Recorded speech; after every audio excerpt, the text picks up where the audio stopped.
നമസ്കാരം. എക്സ്ചേഞ്ച് പ്രവാസ ലോകത്തിലേക്ക് ഏവർക്കും സ്വാഗതം. കൃഷിപ്പണി, മത്സ്യബന്ധനം, ആടിനെ മേയ്ക്കൽ തുടങ്ങിയ ജോലികൾക്കായി വിദേശത്തേക്ക് പോകുന്നത് ഇന്ത്യ ഗവൺമെന്റ് വിലക്കിയിട്ടുള്ളതാണ്.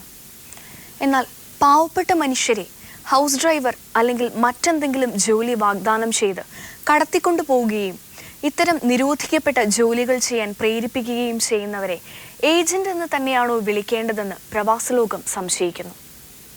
കടുത്ത ശിക്ഷ ലഭിച്ചേക്കാവുന്ന ട്രാഫിക്കിംഗ് അഥവാ മനുഷ്യക്കടത്ത് എന്ന കുറ്റമാണ് ഇവർ ചെയ്യുന്നതെന്നും നിയമത്തിനു മുന്നിൽ ഇവർ എപ്പോഴും കുറ്റവാളികളായിരിക്കുമെന്നും പ്രവാസലോകം ഓർമ്മിപ്പിക്കുകയാണ്.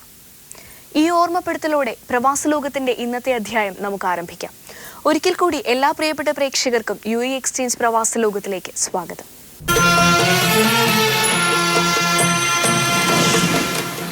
തൊഴിലുടമയുടെ നിസ്സഹകരണം മൂലം മാസങ്ങളായി ശമ്പളം കിട്ടാതെയും നാട്ടിൽ പോകാൻ കഴിയാതെയും ഇരുന്ന മലയാളികളായ 5 പേർക്ക് ഇന്ത്യൻ എംബസിയുടെയും ഖസീം പ്രവാസി സംഘത്തിന്റെയും ഇടപെടലിനെ തുടർന്ന് നാട്ടിലേക്ക് പോകാനുള്ള വഴി തുറന്നു.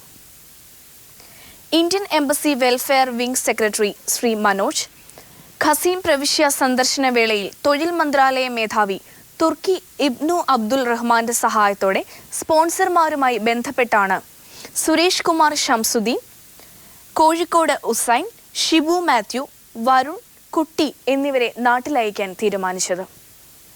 1.5 വർഷം മുൻപ് ഇവിടുത്തെ ഒരു സ്വകാര്യ ബേക്കറിയിൽ മികച്ച ശമ്പളം വാഗ്ദാനം ചെയ്ത് പരസ്യം കണ്ടതിനെ തുടർന്ന് സൗദി അറേബ്യയുടെ വിവിധ ഭാഗങ്ങളിൽ നിന്നും സ്പോൺസർഷിപ്പ് മാറി ജോലിക്കെത്തിയവരാണ് ഇവരെല്ലാവരും.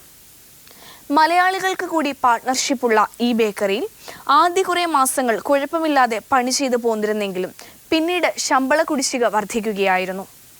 ഇക്കാമയുടെയും പാസ്പോർട്ടിന്റെയും മറ്റും കാലാവധി കൂടി കഴിഞ്ഞതോടെ തൊഴിലാളികൾ തീർത്തും പ്രശ്നത്തിലായി. 2013 ജനുവരിയിൽ ജയരാജനെ വിവാഹം ചെയ്ത വിജയലക്ഷ്മിയുടെ കഥയാണിനി. വിവാഹശേഷം 22 ദിവസം മാത്രം കൂടെയുണ്ടായിരുന്ന ജയരാജനുമായുള്ള കുടുംബ പ്രശ്നം ഇന്ന് കോടതിക്ക് മുൻപിലാണ്.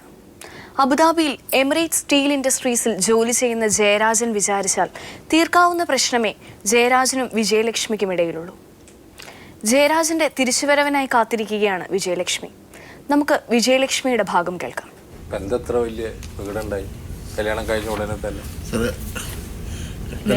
ഡിസംബർ 31 അദ്ദേഹം വരുമെന്ന് അറിഞ്ഞായിരുന്നു. അല്ല സാറേ, കല്യാണം കഴിച്ച് പോയി 22 ദിവസം പോയി കഴിഞ്ഞതിന് ശേഷം 22 ദിവസം നിന്നതിനകത്ത് മോളുമായിട്ട് അങ്ങനെ യാതൊരു കണക്ഷനും അവൻ കൊടുത്തിട്ടില്ല. അവൻ കൂട്ടുകാരെ കാണാനെന്നും പറഞ്ഞ് അങ്ങ് പോയി. രാത്രിയാകുമ്പം വരും. അങ്ങനെ പെട്ടെന്ന് 22 ദിവസം കഴിഞ്ഞ് അങ്ങ് കയറിപ്പോയി ഒരു 3 മാസം വരെ വിളിയും പറച്ചിലും പൈസ അയച്ച്.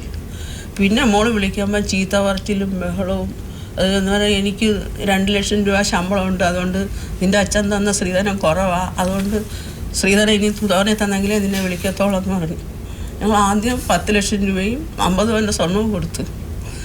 പിന്നെ വഴക്കിട്ട് ഇനി 4 ലക്ഷം കൂടെ ഇട്ടെങ്കിലേ വിളിക്കത്തോളം എന്ന് പറഞ്ഞു. അങ്ങനെ ഞങ്ങൾ 4 ലക്ഷം പലിശക്കെടുത്ത് ഞാൻ ബാങ്കിൽ ഇട്ട് കൊടുത്തു 2 പേരും പേരിലുമായിട്ട്. പിന്നെ വിളിയില്ല, പറച്ചിലും ഇല്ല, ഒന്നുമില്ല.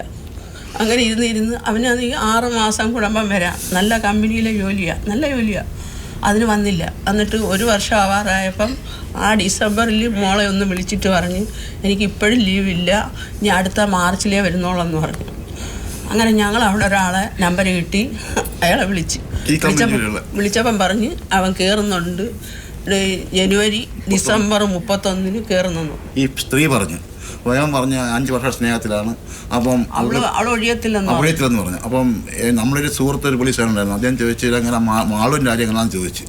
അന്നേരം പറഞ്ഞു മാളു നിന്നോട്ടെന്ന് പറഞ്ഞു. മാളു വിഭാഗത്തിൽ നിന്നോട്ടെ, കുഴപ്പമില്ല എന്ന് പറഞ്ഞ പോലീസ് അടിച്ചിരിക്കും. അന്നേരം അടിച്ചത് മാളു വിജയലക്ഷ്മിയുടെ പേരാണ്. മാളു നിന്നോട്ടെ അവളോടെ നിന്നോട്ടെ ഇതിനകത്ത് പോലീസ് അടിച്ചാളെ അന്നേരം അടിക്കത്തില്ല സാറേ, അടിക്കത്തില്ലയോ സാറേ. ഞാൻ ഒരു കണ്ണ് കൊണ്ട് കഷ്ടപ്പെട്ട് ഒരു കണ്ണ് പോയതാ എൻ്റെ ജീവിതത്തിൽ. ഞാൻ വിവാഹത്തിന് മുമ്പ് എൻ്റെ കണ്ണ് പോയതാ, നഷ്ടപ്പെട്ട്. എനിക്ക് 3 സഹോദരിമാരുണ്ടായിരുന്നു. പോലീസ് അടിച്ചതാരെ? അവനെ അടിച്ചു. അന്ന് വന്നപ്പോ പിടിച്ച് കൊള്ളണ്ടാണല്ലോ, അത് അടിച്ചു. അങ്ങനെ പിന്നെ അടിച്ചിരിക്കും കൊടുത്തത്.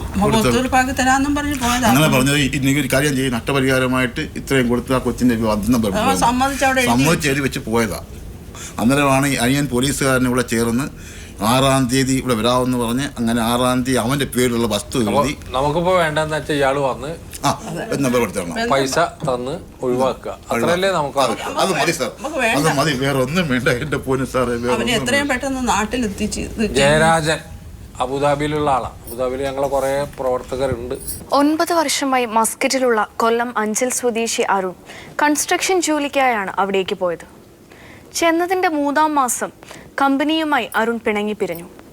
താമസരേഖകൾ ഒന്നുമില്ലാത്ത അരുൺ അവസാനമായി നാട്ടിലേക്ക് ബന്ധപ്പെട്ടത് 1 വർഷത്തിനു മുൻപാണ്. അരുണിൻ്റെ തിരിച്ചുവരവിന് വേണ്ടിയാണ് അമ്മയും അമ്മമ്മയും കുഞ്ഞമ്മയും ഇന്ന് പ്രവാസ ലോകത്തിലെത്തിയിരിക്കുന്നത്. ഉഷയുടെ ഏക മകനാണ് അരുൺ. തൻ്റെ ഏക മകൻ്റെ തിരിച്ചുവരവും കാത്താണ് ഉഷയും കുടുംബവും ഇരിക്കുന്നത്. അരുൺ എത്ര വയസ്സായി? അരുണിന് ഇപ്പൊ 28. 28. ഇപ്പൊ എത്ര വർഷമായി? 9 വർഷമായി സാറ് പോയിട്ട്. 1 വർഷം മുമ്പ് വരെ വിളിച്ചിരുന്നു അല്ലേ? പോയപ്പോ ഇച്ചിരി പൈസ അയച്ചു തന്നു. ഇപ്പൊ എന്താ പണിയോടെ? പിന്നെ ഈ മേശിരി പണിക്കാ പോയത്. പിന്നെ ഇപ്പം വിളിയില്ല, അനക്കമില്ല, അറിയില്ല ഇപ്പൊ എവിടെ ഉണ്ടെന്ന് പോലും അറിയാൻ വയ്യാത്ത. ആർക്കെങ്കിലും അങ്ങ് തെരഞ്ഞു പോകായിരുന്നില്ലേ? വിളിച്ചിട്ട് ഫോൺ വിളിച്ചിട്ട് അവിടെ ആരും ഇല്ലേ? പരിചയക്കാരൊന്നും ഇല്ലേ മസ്കറ്റില്? അവിടെ നമുക്ക് പരിചയക്കാരും ഇല്ല. കഞ്ഞി പോയിരുന്നു. കല്യാണം കൊണ്ടുപോയവരൊക്കെ കയറി പോയിരുന്നു. ഇല്ല, കല്യാണമൊന്നും കഴിച്ചിട്ടില്ല. അവിടുത്തെ സ്പോൺസറുടെ കീഴിലാവില്ല ജോലി ചെയ്യുന്നുണ്ടാവുന്ന എനിക്ക് തോന്നുന്നു. ചാടി നിൽക്കണം. ഇയാൾക്ക് വല്ല ദുസ്വഭാവങ്ങളുണ്ടോ? ഇവിടെ അവന് ഒരു സ്വഭാവം അവിടെ ഉണ്ടോ? അവിടെ നമുക്ക് അറിയത്തില്ലല്ലോ സാർ. അവിടെ ആരെങ്കിലും അവിടെ ഇഷ്ടംപോലെ പരിചയക്കാരില്ലേ നിങ്ങളുടെ നാട്ടിൽ? എല്ലാവരും പോന്നു, ഇയാള് മാത്രമേ ഉള്ളൂ. അവിടെ കുറെ കാലത്ത് ഈ ഔട്ട് പാസ് ഉണ്ടായിരുന്നു, പോരായിരുന്നു. ചാടി നിൽക്കുകയാണെങ്കിലും ഇയാൾക്ക് പോന്നുകൂടെ? ബംഗാളി പിള്ളേർ മാത്രം വിളിക്കുമ്പോ എടുത്തിട്ട് 1 കൊല്ലം മുമ്പ് വിളിച്ചിരുന്നു അല്ലേ പറയുന്നത്? അല്ലേ, 1 കൊല്ലം മുമ്പ് വിളിച്ചിരുന്നു. അപ്പൊ എന്താ പറയുന്നത്? പൈസ ഒന്നും അയക്കാറില്ല. അന്ന് പോയ ഇടയ്ക്ക് ഒരു ഇച്ചിരിയും പൈസ അയച്ചു തന്ന്. പിന്നെ നമ്മളിങ്ങനെ വിളിക്കുമ്പം വരാന്നുള്ള പറച്ചിലേ ഉള്ളൂ. ഇതുവരെ ഇല്ല, ഇതുവരെ കയറി വന്നിട്ട്.